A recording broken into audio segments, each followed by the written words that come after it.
성탄 정신은 마음이 상한 자에게 생명 복음을 전하는 것입니다. 예수님께서 이 땅에 오신 것은 멸망할 수밖에 없는, 우리들이 단순하게 개인으로 표현하면 죽을 수밖에 없도록 되어 있는 그들을 구원하시려고, 우리들을 살리시려고 이 땅에 생명 구원자로 오신 주님이신 줄 믿습니다. 그래서 성경은 오늘 본문에서 세 가지의 것을 설명합니다. 아름다운 소식을 전하게 하려고 한다. 여기서 말하는 가난한 자들에게, 그 가난한 자들이란 마태복음 5장에서 말씀하시는 것처럼 심령이 가난한 자들에게, 구원을 사모하는 자들에게 아름다운 소식을 전하려고 했습니다. 두 번째는 마음이 상한 자를 고치고 진실로 이 땅에 살고 있으나 소망이 없는 자들, 이 땅의 삶이 전부인 것 같으나 영원을 사모하지 못하는 자들에게 그 상한 심령들을 고치고, 포로된 자들에게 자유를, 갇힌 자에게 노임을 주시려고 주님께서 이 땅에 오셨다는 것입니다. 예수님은 아름다운 소식으로 마음이 상한 자를 고치고 포로된 자에게 자유를, 그리고 슬픈 자에게 위로와 기쁨을 주시기 위해서 메시아로 이 땅에 오신 줄 믿습니다. 진실로 우리 주님의 탄생이 그냥 그 어떤 상업적인 사람들이 행하는 것처럼 그렇게 휘황찬란한 그 무엇만이 아니라, 우리는 그런 즐거움 속에서 더 근본적으로 구원의 메시지를 함께 나누는, 그래서 복음 전하는 기회가 되기를 주님의 이름으로 축복합니다. 오늘 본문은 이스라엘이 바벨론 포로 생활에 시달리면서 미래에 대한 기대를 완전히 포기하고 절망했을 때 선지자를 통하여 주신 소망과 은혜의 말씀입니다. 이스라엘이 망하고, 남북 이스라엘이 모두 다 망하고 바벨론 포로로 끌려갔습니다. 포로로 끌려가서 우리는 36년 동안 일제의 국권을 빼앗겼을 때, 그때도 이 나라가 회복될 것이라고 하는 것은 상상도 못하고 살았던 때인데 70년 동안 포로로 끌려가 삽니다. 어린아이들이 끌려갔던, 요람으로 앉혀서 끌려갔던 아이들이 나이가 70이 되도록, 바벨론은 오히려 더 강해지고 파사국은 더 강력해지는데 이스라엘이 회복될 것 같은 그런 기대는 아예 불가능할 때 하나님의 사람 선지자 이사야를 통해서 이스라엘이 회복되고 메시아의 역사, 구원 역사가 이스라엘에게 일어날 것을 예언하고 있는 말씀입니다. 예수님께서 구원 사역을 시작하시면서 나사렛 회당에서 이 말씀을 읽으시고 이 예언이 당신에게 이루어졌다고 선포하십니다. 나사렛 회당에서 주님에게 성경을 주시니까 성경에서 예수님께서 이 말씀을 펴서 읽으시고, 그랬더니 그 사람들이 참남하다고 예수님을 밖으로 끌고 나가서 낭떠러지에서 예수님을 떨어뜨리려고 시도합니다. 나사렛이 어느 곳입니까? 예수님이 자란 곳 아닙니까? 예수님이 자라서서 우리들은 늘 예수님을 표현할 때 나사렛 예수라 그렇게 표현하는데, 그 나사렛 동네 고향 땅에 가서 고향의 회당에서 이 말씀을 읽고 그들이 예수님을 낭떠러지로 떨어뜨리려고, 그럴 때 예수님께서 그들 가운데 지나가셨다. 예수님께서 그곳을 통과하여 지나가심으로써 그들이 예수님을 낭떠러지에 떨어뜨리지 못했지만 실제로 그들의 의도는 예수님을 그렇게 낭떠러지에 떨어뜨리고자 했던 그 본문 말씀이 오늘 증거하고 있는 본문 말씀입니다. 이사야를 통한 이 메시아의 예언은 오늘 성탄절을 맞이하게 되는 우리에게도 동일하게 주시는 하나님의 음성으로 듣기를 주의 이름으로 축복합니다. 성탄절은 예수님께서 온 인류를 구원하기 위해 죄로 어둡고 무질서한 이 세상에 구주로, 메시아로 탄생하셨습니다. 예수 탄생은 인생 구원 사건입니다. 여러분이 지금 2025년을 살고 있습니다. 2025년의 기원은 예수님의 탄생인 줄 믿습니다. 그래서 예수님 탄생하기 시기 이전을 우리는 기원전이라 그렇게 말하고, 예수님 탄생하신 이유를 기원이라, 석이라 그렇게 표현합니다. 그리고 그 탄생하신 그날을 우리는 성탄절이라고 부르는 것입니다. 구주 탄생의 역사가 비전이고 구원 역사인 줄 믿습니다. 메시아 탄생이 하늘의 영광이요 땅의 평화인데, 여러분과 저에게 예수 탄생이 평화의 사건으로, 구원의 사건으로, 영생의 사건으로, 아멘으로 받을 수 있는 은총의 성도들이 되기를 주의 이름으로 축복합니다. 그리스도인이란 거듭남으로 변화된 사람들입니다. 그 거듭남이라고 하는 것이 예수입니다. 예수를 통해 거듭남입니다. 거듭남이라고 하는 말을 우리들이 쓰는 말로 표현하면 다시 태어나는 것입니다. 다시 태어나는 변화, 그 주체가 우리가 맞이하고 기대하는 예수님이신 줄 믿습니다. 어느 산부인과 의사의 말에 의하면 아기가 태어난 최초 몇 분, 그러니까 5분 이내에 그 몇 분 사이에 엄청난 약 40여 가지의 신체적 변화를 일으킨답니다. 이 자리에 간호사가 계시니까 그걸 40가지를 다 아는지 모르겠습니다만, 하여튼 한 아이가 태어나고 그 아이가 의사의 손에 이렇게 태어날 때 약 5분 이내에 40가지 정도의 신체 변화를 일으킨다는 것입니다. 그것은 어머니 뱃속에 있던 아기가 세상에 나와서 세상에 적응하기 위한 변화가 일어나는 것입니다. 예수님을 만날 때 멸망의 죄인이 구원받은 하나님의 자녀로 바뀝니다. 하나님의 자녀로 바뀌는 그 찰나, 그 짧은 과정 속에 아이가 엄마의 몸에서 태어나서 갖는 그 엄청난 변화 같은 변화를 우리들도 경험하게 되는 줄 믿습니다. 예수 그리스도를 만날 때 절망적인 이 세상이 살 가치가 있는 소망의 땅으로 바꾸어집니다. 예수 그리스도를 만남으로 매일매시 불평불만이, 매일매시 의심과 그리고 두려움과 불만이 찬송과 감사로 바뀌는 겁니다. 아이가 어른만큼 자랐어도 철이 들지 않으면 어른 아이가 되고 자기 몫의 일을 아는 일꾼이 될 수가 없습니다.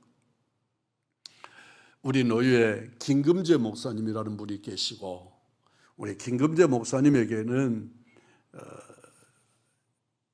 이래라고 하는 이름을 가진 아들이 있습니다. 이 아이는 입양한 아들인데 이 아이가 지금 군대 갈 나이가 되었어요. 동생이, 똑같이 입양한 동생이 군대를 다녀왔으니까요. 제대하고 돌아왔으니까요. 그러니까 그런데 이 아이는 지금 지능지수가 4살짜리라고 그럽니다.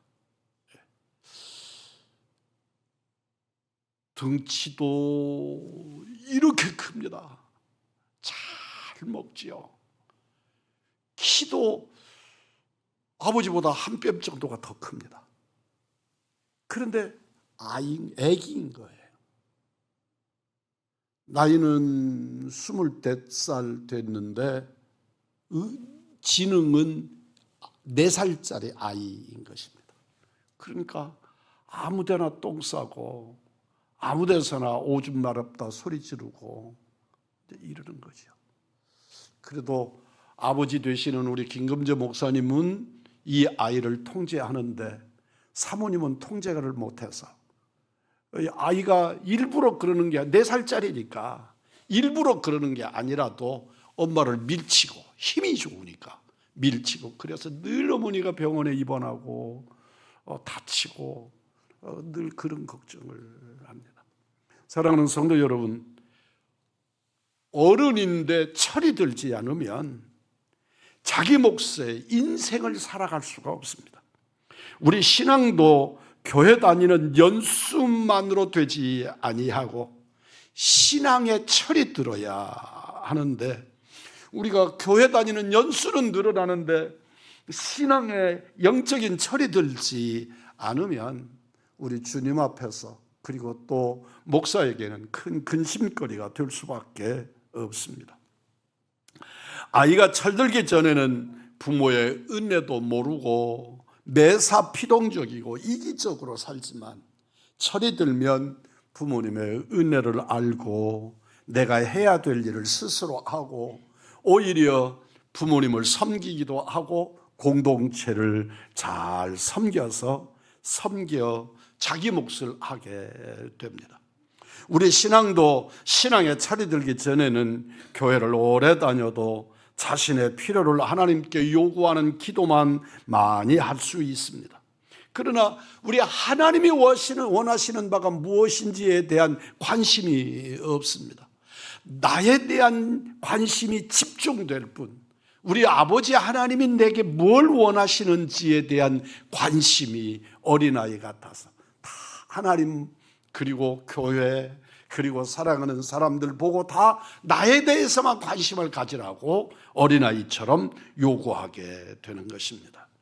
그러나 신앙에 철이 들면 하나님의 은혜에 감사하게 되고 자신이 하나님 앞에서 무엇 해야 되는지 어떻게 섬겨야 하는지 그리고 나의 문제점이 무엇인지를 깨닫고 회개하고 하나님께 무엇을 구하기 전에 자신이 하나님 앞에 무엇으로 어떻게 나가고 섬겨야 하는지를 깨닫고 순종하게 되는 겁니다. 예수를 믿고 변화가 일어날 때 그 변화는 그 사람으로 끝나지 않고 그의 가정과 교회와 사회 속에 변화를 일으키는 주체가 되는 겁니다. 신앙의 변화는 머리로 깨닫고 가슴으로 느끼는 정도가 아니라 내 삶을 하나님이 원하시는 방향으로 전환하는 전인격적인 삶의 변화로 전환되게 되는 것이지요. 사람에게 참 어려운 것이 변화입니다. 어린이도 젊은이도 노인도 목사도 장로도 변하기가 어렵습니다. 가치관, 목적, 습관 다 변하기 어려운 것들입니다.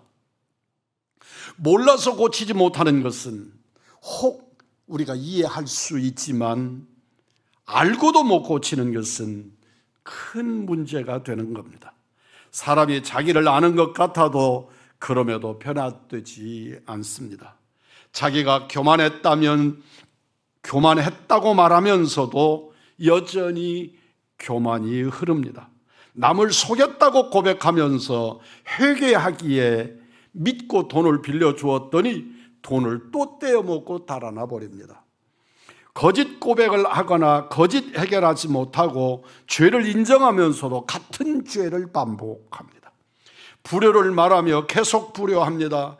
불충을 탄식하면서 역시 불충성의 길을 걸어갑니다. 삶을 회개하고 또 같은 삶을 삽니다. 어떻게 하면 변화될 수 있을까요? 진정한 변화란 어떤 것입니까? 변화에는 점진적 변화와 순간적 변화가 있습니다. 예를 들면 삭개오나 사울은 한순간에 변화되어져서 신앙이 성장한 사람입니다. 삭개오는 예수님을 만난 즉시 그 모든 생각과 삶이 변화해서 기쁨으로 자신의 재산의 절반을 가난한 자들에게 주고 토색한 것을 4배나 갚겠다고 선언합니다. 그러나 야곱은 점진적 변화를 이룬 사람입니다.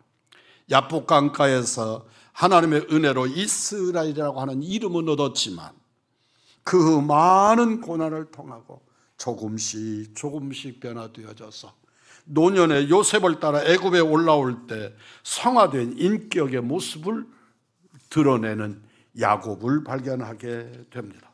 성도들은 대부분 이 두 가지를 다 경험하고 또 경험해야 합니다. 어떤 경우는 자신도 남도 뚜렷하게 느끼도록 변화되는데 예수를 믿고 입맛도 변했다는 사람이 있습니다. 나는 예수 믿고 난 다음에 먹는 음식 습관, 잠의 습관도 달라졌다고 말하는 사람이 있습니다. 처음 예수를 영접하고 구원받을 때 큰 변화를 함께 경험하면 그 사람은 후에 고난이 적습니다. 구원을 받고도 롯처럼 돈 좋아하고 인색하고 실없는 농담 잘하고 자식을 바르게 가르치지 않으면 천하고 추하게 됩니다. 보혜사 성령님이 오시면 사람이 변화됩니다. 혈서를 써도 고쳐지지 않는 나쁜 버릇이 고쳐지고 그의 삶에 절제가 일어납니다.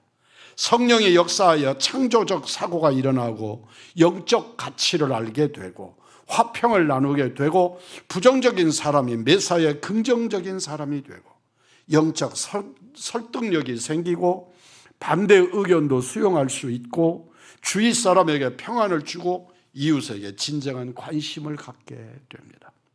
또한 아집을 버리고 이기적이지 않고 자기 재능을 하나님 영광을 위하여 사용하며 강력한 인내심을 발휘하고 미움을 품지 않고 남을 위하여 희생할 줄 아는 사람이 되는 겁니다. 그리스도로 변화된 사람의 특징입니다. 예수 잘 믿는 사람은 공동체적입니다. 예수 잘 믿는 사람들은 자기를 희생합니다. 예수 바르게 믿는 사람들은 국가에 충성합니다. 예수 잘 믿는 사람들은 부모 공경합니다. 이타적입니다. 남을 위하여 희생할 줄 압니다. 비교적 무의식적 변화는 점진적 변화에 속하고 의식적 변화는 순간적 변화에 속합니다. 늘 기도하고 자신과 싸우고 신앙생활을 게을리하지 아니하며 내가 여기까지 왔다니, 그리고 자기가 자기를 바라보고 충격을 받습니다. 자기의 변화된 모습을 보고 충격을 받는 겁니다.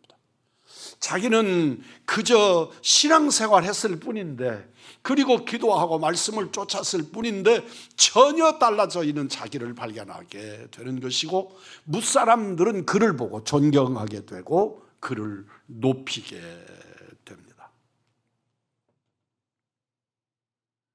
깜짝 놀랄 만큼 변해 있는 자신을 발견하고 하나님을 찬양하게 됩니다. 죽음에 대한 사고의 변화도 경험하게 됩니다. 죽음에 대한 공포가 나를 사로잡았는데 어느 순간부터 하나님의 나라에 대한 소망이 내게 강력해서 죽음도 감사라고 받아들일 수 있게 되는 것입니다. 없는 것이 생기고 없어져야 할 것은 없어집니다. 죽음에 대한 사고가 내게 소망으로 바뀌어지는 것이지요. 위기를 극복하려면 마음이 변해야 됩니다. 자신이 변해야 합니다. 내 마음부터 변하지 않고 변화를 말하는 것은 무의미한 일입니다. 언제든지 변화를 다른 사람에게 요구하지 말고 내가 먼저 변해야 될 줄 믿습니다. 우리 그리스도인의 특징은 내가 변하는 것을 구하는 것입니다. 새끼 돼지에게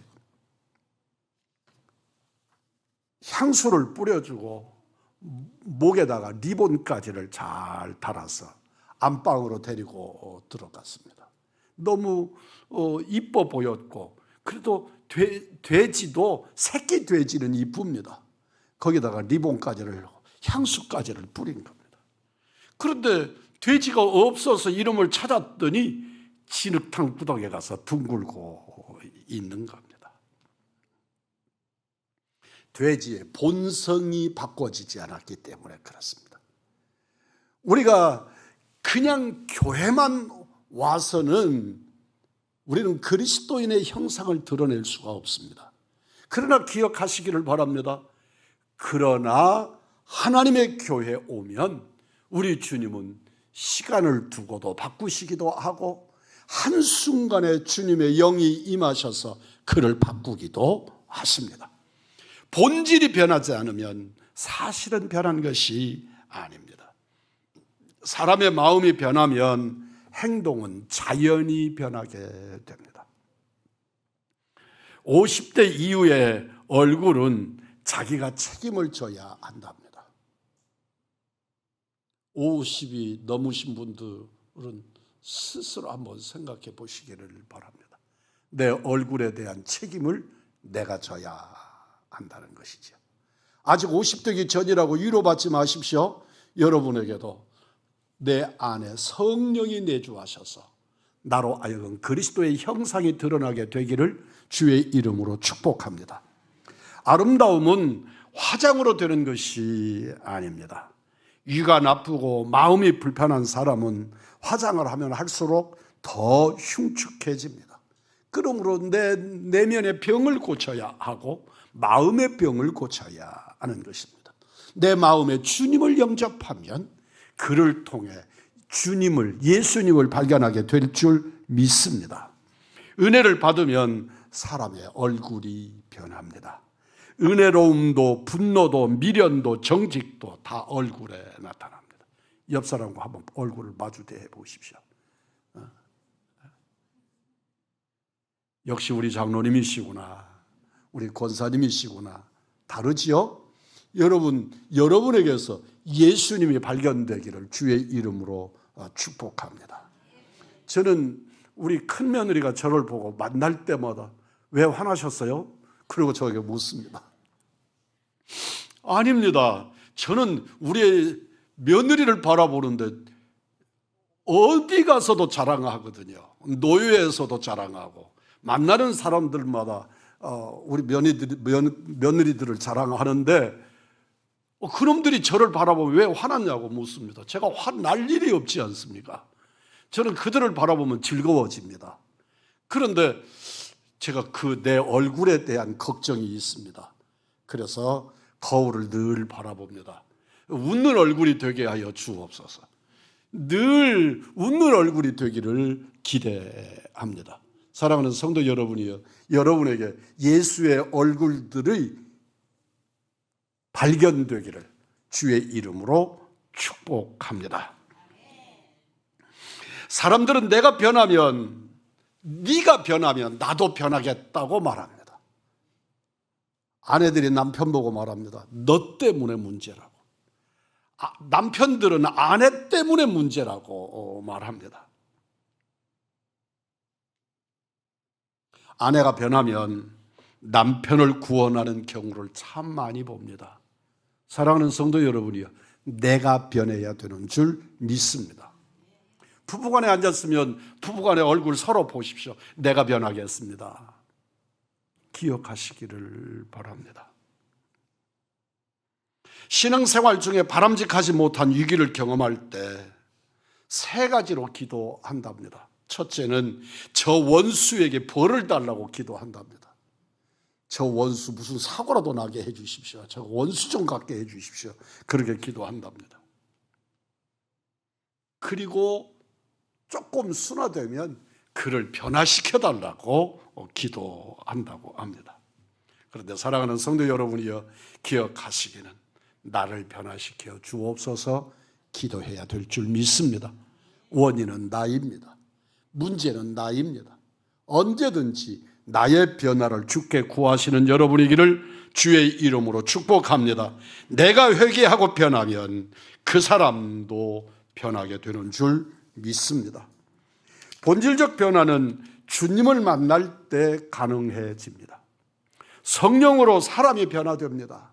성령이 임하시면 사람이 변하는 것입니다.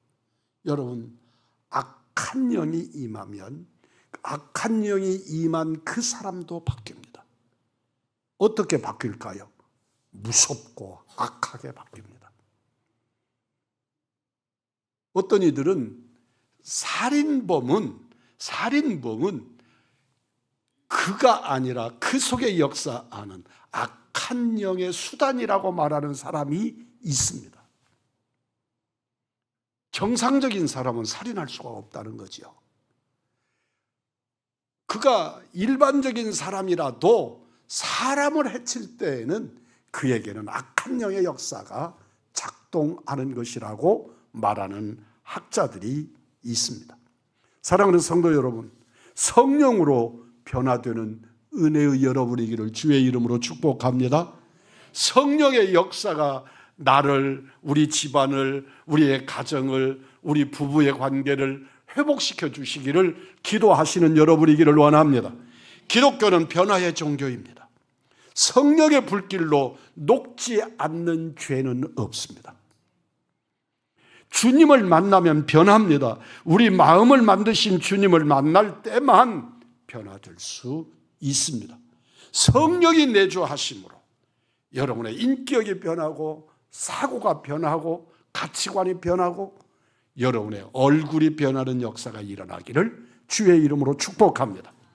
기독교는 변화의 종교이지만 사람은 변화를 두려워하고 싫어합니다.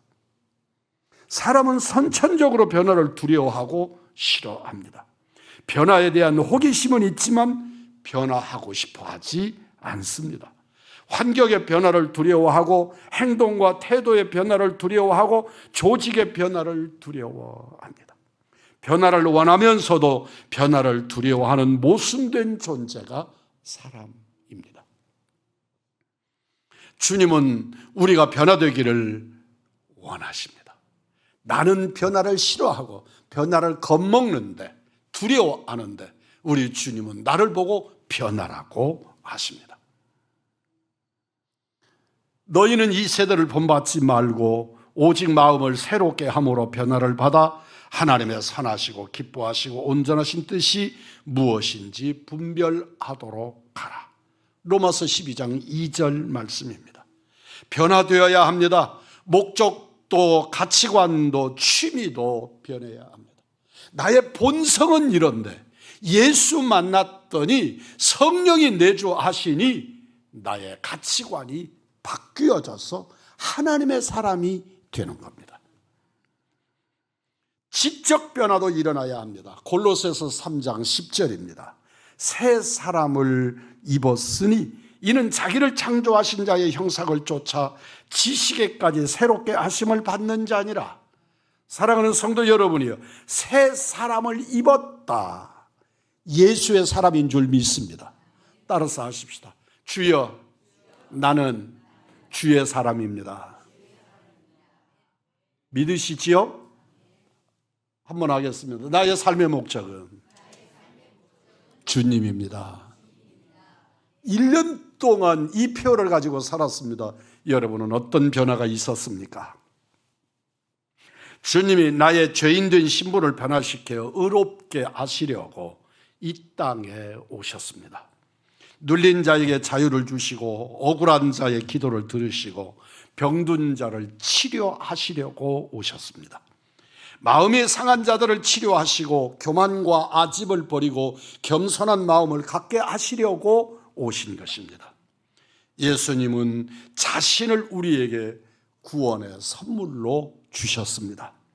원수도 사랑할 수 있음을 십자가로 보여주신 것입니다. 내 삶이 변함으로 세상이 달라지게 하는 성탄절을 준비하는 대강절 성도들, 우리 의왕중앙에 복된 성도들이시기를 아기 예수로 오신 우리 구주 예수 그리스도의 이름으로 축복합니다.